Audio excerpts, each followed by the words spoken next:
Dalam perjalanannya berkarya, beliau dikenal sebagai seorang pelukis yang menganut aliran ekspresionisme atau abstrak, sehingga seringkali lukisannya sangat sulit dimengerti oleh orang lain, terutama oleh orang awam tentang dunia seni lukis jika tanpa penjelasannya. Namun bagi pecinta lukisan, hal demikianlah yang menambah daya tariknya.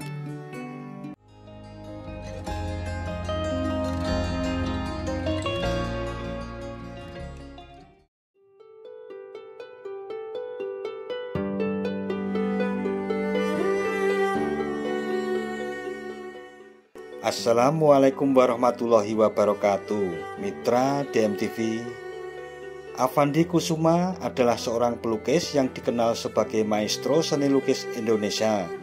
Beliau merupakan pelukis Indonesia yang paling terkenal di dunia internasional berkat gaya ekspresionis dan romantismenya yang khas. Avandi dilahirkan di Cirebon pada tahun 1907 dan merupakan putra dari R. Kusuma, seorang mantri ukur di pabrik gula di Ciledug, Cirebon. Dari segi pendidikan, ia termasuk seorang yang memiliki pendidikan formal yang cukup tinggi. Bagi orang-orang segenerasinya, memperoleh pendidikan HIS, MULO, dan selanjutnya tamat dari AMS, termasuk pendidikan yang hanya diperoleh oleh segelintir anak negeri. Bakat seni lukisnya yang sangat kental mengalahkan disiplin ilmu lain dalam kehidupannya. Seni lukis memang telah menjadikan namanya tenar dan sejajar dengan tokoh atau pemuka bidang lainnya. Sebelum mulai melukis, Avandi pernah menjadi guru dan pernah juga bekerja sebagai tukang sobek, kartis, dan pembuat gambar reklame bioskop di salah satu gedung bioskop di Bandung.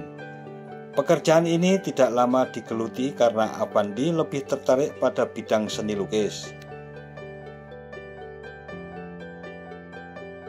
Sekitar tahun 30-an, Avandi bergabung dalam kelompok 5 Bandung, yaitu kelompok 5 pelukis Bandung.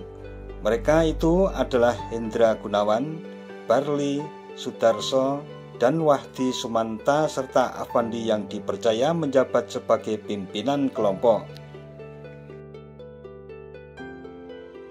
Kelompok yang memiliki andil cukup besar dalam perkembangan seni rupa di Indonesia merupakan sebuah kelompok belajar bersama dan kerjasama saling membantu sesama pelukis.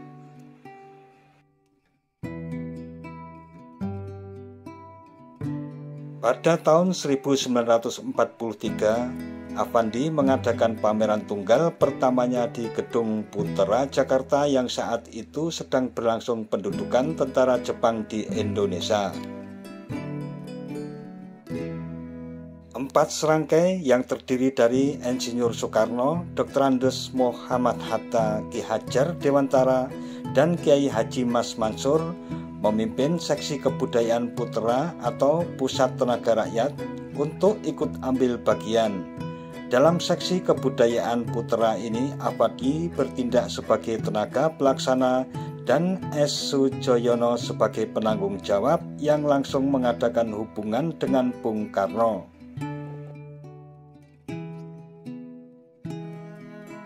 Pada tahun 1950-an, beliau banyak mengadakan pameran tunggal di India, Inggris, Eropa, dan Amerika Serikat.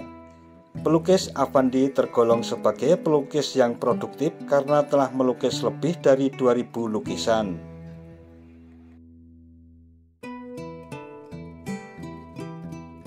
Pelukis yang meraih gelar Dr. Honoris Causa dari University of Singapore tahun 1974 ini dalam mengerjakan lukisannya sering lebih menumpahkan langsung cairan cat dari tub, kemudian menyapu cat itu dengan jari-jarinya, bermain dan mengolah warna untuk mengekspresikan apa yang ia lihat dan rasakan tentang sesuatu.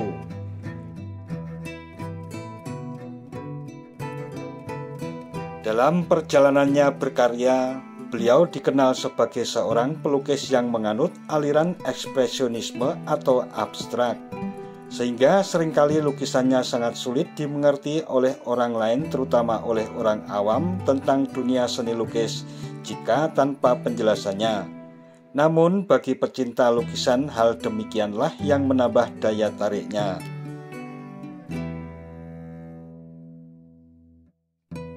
Kesederhanaan cara berpikirnya terlihat suatu saat kali Affandi merasa bingung sendiri ketika kritisi barat menanyakan konsep dan teori lukisannya. Oleh para kritisi barat, lukisan Affandi dianggap memberikan corak baru aliran ekspresionisme. Tapi ketika itu justru Affandi balik bertanya, aliran apa itu? Sikap sang maestro yang tidak gemar berteori dan lebih suka bekerja secara nyata ini dibuktikan dengan kesungguhan dirinya menjalankan profesi sebagai pelukis yang tidak cuma musiman pameran. Bagi Affandi, melukis adalah bekerja. Dia melukis seperti orang lapar. Sampai pada kesan elitis soal sebutan pelukis, dia hanya ingin disebut sebagai tukang gambar. Affandi memang hanyalah salah satu pelukis besar Indonesia bersama pelukis besar lainnya seperti Raden Saleh, Basuki Abdullah, dan lain-lain.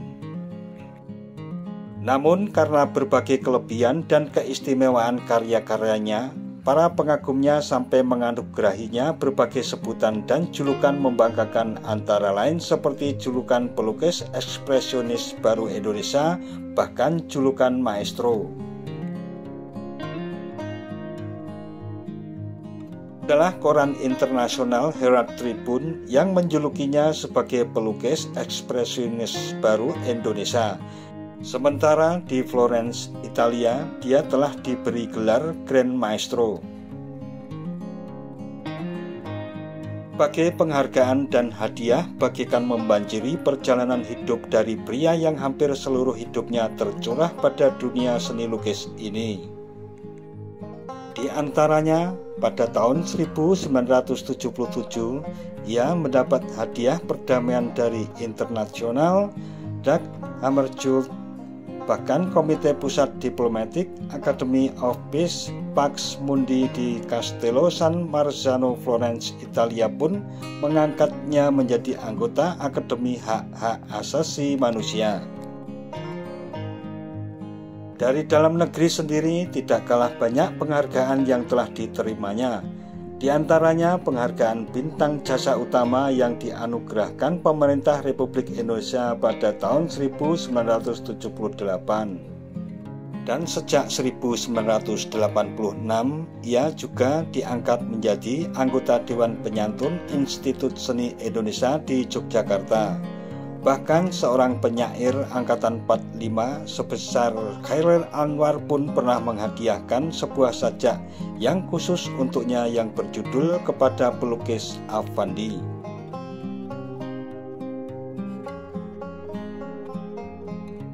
Untuk mendekatkan dan memperkenalkan karya-karyanya kepada para pecinta seni lukis, Affandi sering mengadakan pameran di berbagai tempat. Di negara India, dia telah mengadakan pameran keliling ke berbagai kota.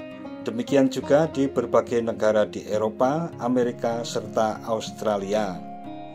Di Eropa, ia telah mengadakan pameran antara lain di London, Amsterdam, Brussels, Paris, dan Roma. Begitu juga di negara-negara benua Amerika seperti di Brasil, Venesia, San Paulo, dan Amerika Serikat. Hal demikianlah yang membuat namanya dikenal di berbagai belahan dunia. Bahkan kurator terkenal asal Magelang, Oi Hong Jien, pernah memburu lukisan Affandi sampai ke Rio de Janeiro. Pada tahun 1973, di atas tanah yang menjadi tempat tinggalnya dibangunlah sebuah museum yang diresmikan oleh Fuad Hasan, Menteri Pendidikan dan Kebudayaan ketika itu. Dalam sejarahnya, museum ini pernah dikunjungi oleh mantan Presiden Soeharto dan mantan Perdana Menteri Malaysia Dr. Mahathir Mohamad pada Juni 1988 kala keduanya masih berkuasa. Saat ini terdapat sekitar 1000-an lebih lukisan di Museum Affandi dan 300-an diantaranya adalah karya Affandi. Lukisan-lukisan Affandi yang dipajang di Galeri 1 adalah karya retrospektif yang punya nilai kesejarahan mulai dari awal karirnya hingga selesai, sehingga tidak dijual. Sedangkan Galeri 2 adalah lukisan teman-teman Affandi baik yang masih hidup maupun yang sudah meninggal seperti Basuki Abdullah, Popo Iskandar, Hendra Gunawan, Rosli, Fajar Siddiq, dan lain-lain.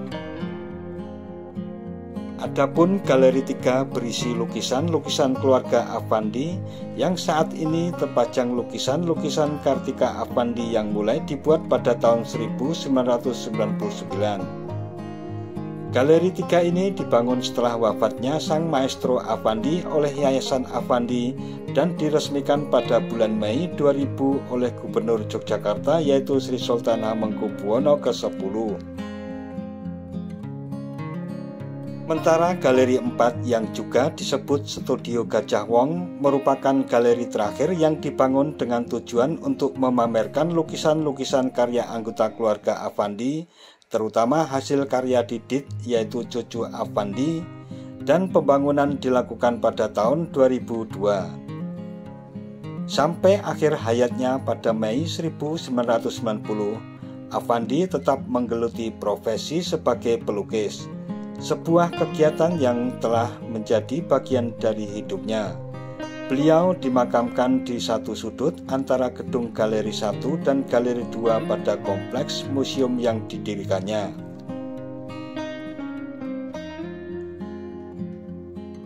Untuk lebih mengenal tempat menghasilkan karya-karya besar lukisan serta benda-benda peninggalan lainnya, mitra DMTV bisa berkunjung ke Museum Affandi yang juga sekaligus menjadi tempat peristirahatan abadinya. Museum Affandi ini terletak di Jalan Laksda Adi Sucipto nomor 167 Papringan Catur Tunggal, Kecamatan Depok, Kabupaten Sleman, Daerah Istimewa Yogyakarta. Sebuah tempat di tepian Kali Gajah Wong yang membelah kota Yogyakarta dan bermuara di Kali Obak di wilayah Bantul, Yogyakarta. Nah, mitra DMTV, demikian tentang sosok sang maestro beserta dengan Museum Affandi sebagai warisan budaya yang tak ternilai harganya. Jangan lupa subscribe dan tekan tombol loncengnya agar tidak ketinggalan dengan video-video terbaru dari DMTV. Sekian dan wassalamualaikum warahmatullahi wabarakatuh.